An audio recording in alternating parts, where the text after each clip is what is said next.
Among the men of Quraysh, there was one whose presence bent the air around him, Abu Jahl. They whisper his name in fear, but fear does not win wars. And tomorrow, that desert will remember who holds Hapa. He did not whisper doubt. He did not hesitate. Where others debated, he commanded.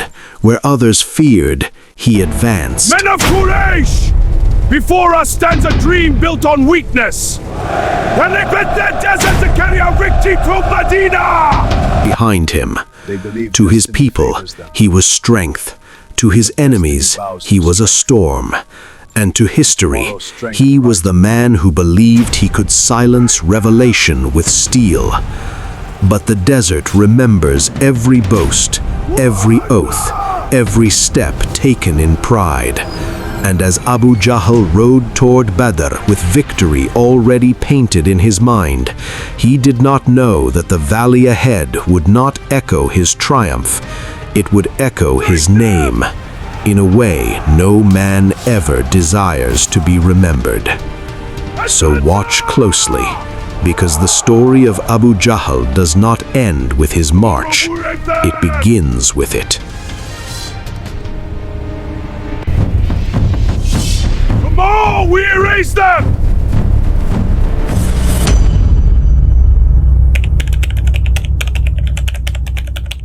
The desert did not sleep. It never truly did.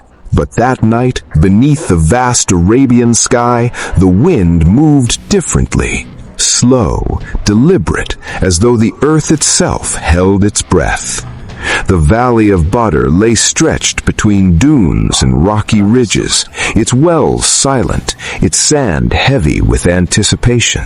The moon hung thin and pale, casting silver across the leather shields stacked in rows beside sleeping men. 313. Not soldiers of an empire, not armored legions, but men of faith, lean, hardened by migration, hunger, persecution. They wore rough woolen cloaks, patched and mended. Some had leather cuirasses stitched from camel hide. Others wore only thick wraps around their torsos, belts fastened tightly to hold curved Arabian swords.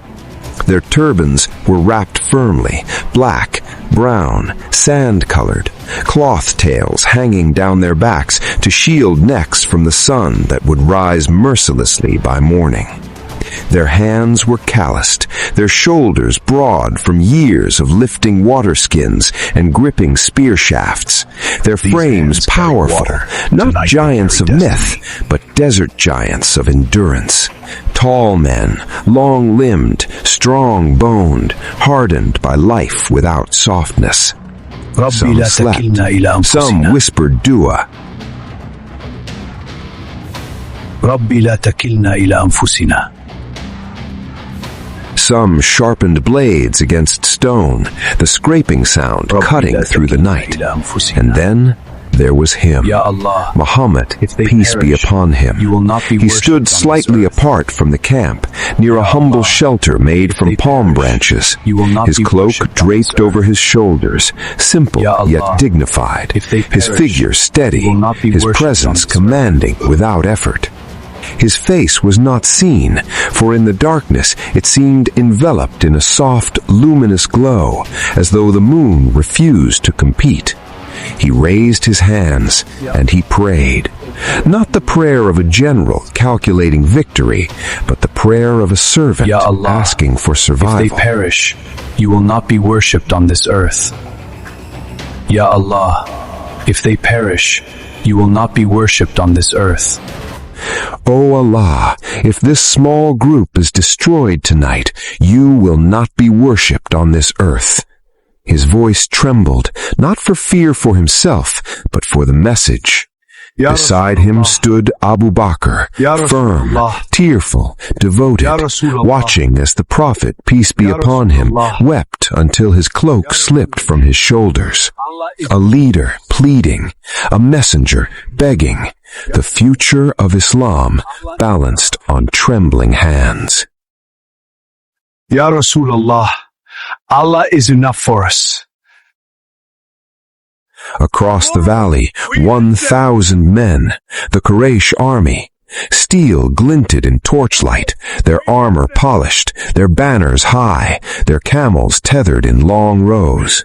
They were warriors bred for battle, tall men with braided hair and thick beards scented with oil. Their shields were circular and reinforced with bronze, their spears longer, their swords finer steel, imported through trade routes stretching to Yemen and Syria. They laughed. They slaughtered camels and feasted. They beat drums. Confidence rolled through their camp like thunder. Abu Jahl stood near the central fire, thick-necked, broad-chested, a man built like a fortress wall. His voice carried easily. "Tomorrow," he said, "we erase them." Cheers followed. They believed victory was inevitable. Numbers alone assured it. Back in the Muslim camp, rain began to fall. Not a storm, a steady, soaking rain. It firmed the sand beneath their feet, packed it tight so it would not swallow movement. It cooled the air. It washed dust from their skin. Across the valley, the same rain turned Quraysh ground into mud, thick and clinging. But in this story, that would not matter, because destiny was about to fracture. Dawn broke like a blade. The call to prayer echoed softly across the camp. Rows formed, shoulder to shoulder. Muhammad, peace be upon him, walked between them, straightening lines with an arrow shaft. His face unseen, cloaked in light, only his silhouette visible against the rising sun. "Stand firm," he said. His voice carried calm, and yet something unseen moved through the valley, a test greater than any before. The duel phase began. 3 champions from Quraysh stepped forward, armored, immense, confident.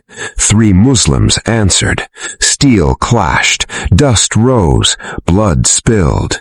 In our history, the Muslims won these duels, but in this telling, one slipped, one faltered, one blade struck deeper than expected.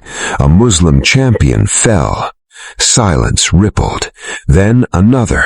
The third staggered.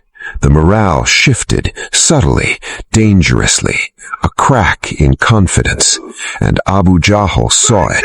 He raised his sword. "Advance!" 1,000 men surged forward. The earth shook. 313 stood their ground. Muhammad, peace be upon him, raised a handful of sand and cast it toward the enemy ranks. In history, it struck their faces. In this telling, the wind shifted. The sand fell short. A small thing, a single moment, but history pivots on moments no one notices. The lines collided. The sound was unbearable. Metal against metal, bone against steel, men shouting the name of Allah, others screaming tribal war cries. Shields splintered, spears snapped. The Muslims fought with ferocity born of survival, but numbers pressed in. 10 against 1 in some pockets, 2 against 1 everywhere else. Hamza roared like a lion, his blade cutting arcs through enemies. Ali moved swift and precise, but fatigue crept in faster than expected. Positions collapsed. A standard fell. Someone shouted, "We are surrounded!" "We are surrounded!" Confusion spread, dust thickened, orders became impossible to hear. Muhammad, peace be upon him, remained near the center, protected, unseen face radiant beneath the chaos. He prayed again, but this time the angels did not descend, or if they did not intervene. Abu Jahl pushed forward relentlessly. He targeted commanders. He split formations. He understood momentum, and momentum was turning. A group of young companions, barely men, were cut down attempting to reach him. The line fractured. Retreat signals were confused. Men stumbled into mud. Others tripped over fallen brothers. The Quraysh pressed harder, merciless, systematic. By midday, the impossible was happening. The Muslims were breaking, not in cowardice, but in exhaustion, in overwhelming pressure, in the brutal mathematics of war. Muhammad, peace be upon him, was shielded by a handful of loyal companions. Blood stained the sand around them. Abu Bakr fought desperately. Ali staggered with wounds. Hamza still roared, but even lions bleed. And then a spear struck the Prophet's shield. Another pierced close. The protective ring tightened. A decision had to be made. Preserve the messenger or die to the last man. Retreat was ordered, but retreat in open desert against a pursuing army is slaughter. Men fell while turning. Camels scattered. Dust swallowed visibility. Cries faded into distance. And by sunset, the Valley of Badr belonged to Quraysh. 313 had entered, less than half returned to Medina, and the consequences had only begun. The road back to Medina was quieter than death. No chance of victory, no dust of celebration. Only the slow, uneven footsteps of men who had survived what they could not understand. They walked in fragments, scattered groups emerging from dunes like ghosts. Their garments were torn, their turbans loose, their shields lost somewhere in the valley behind them. Some limped, some were carried, some walked in silence, eyes hollow, lips dry from thirst and grief. The desert wind moved past them without comfort. Camels bore the wounded, bodies slumped over saddles, blood dried into coarse wool. A few riders stared forward without blinking, replaying moments they wished they could erase. And at the center of one weary cluster walked Muhammad, peace be upon him. His pace steady, his posture unbroken, his face unseen, veiled in a soft, radiant glow even beneath the harsh afternoon sun. But those near him felt the weight of silence. Not despair, but sorrow. A sorrow that leaders carry when their people bleed. Medina did not know yet. The city continued its rhythm. Children running through narrow streets, market voices bargaining over dates and grain, women drawing water from wells. But rumors travel faster than caravans. A shepherd saw survivors crossing distant dunes. A traveler heard fragments of broken voices whispering, "We lost." By the time the first wounded entered the outskirts, the air had already changed. Conversations halted, eyes widened, hope trembled. A mother saw her son among the returning. She ran toward him, relief flooding her face. Then she saw the empty space beside him. "Where is your brother?" she asked. He did not answer. His silence spoke. Her cry tore through the street like a blade, and suddenly Medina began to understand. Men gathered in small circles, whispering disbelief. How could this happen? They were promised help. They stood with the messenger. Questions grew like cracks in stone, not all spoken aloud, but all felt. Inside the mosque, survivors sat against the walls, exhausted bodies, trembling hands, eyes fixed on the ground. Ali, may Allah be pleased with him, sat among them, wounds freshly bound, his breathing slow, measured, pain etched into every movement. Yet his gaze burned with something deeper than physical hurt.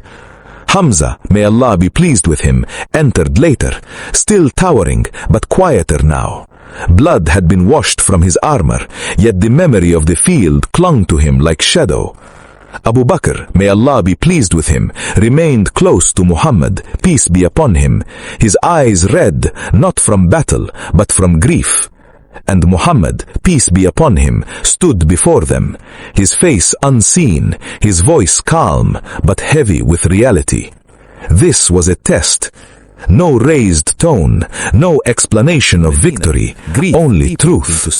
But not everyone heard it the same way. Among the people of Medina, there were those whose faith had been thin even before Badr. Men who watched events like traders watch markets, measuring gain, avoiding loss. And now they whispered in corners.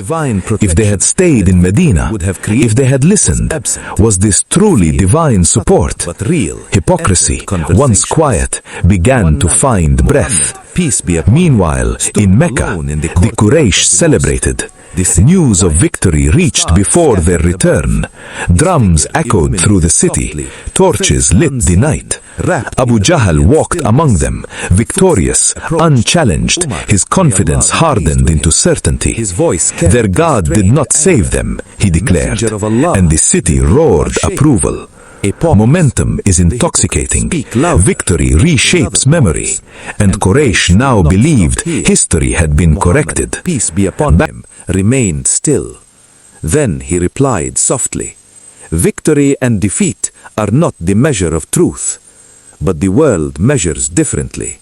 And soon reports arrived.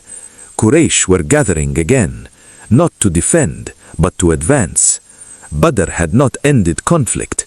It had invited escalation. Fear spread quietly through Medina. Not panic, but awareness.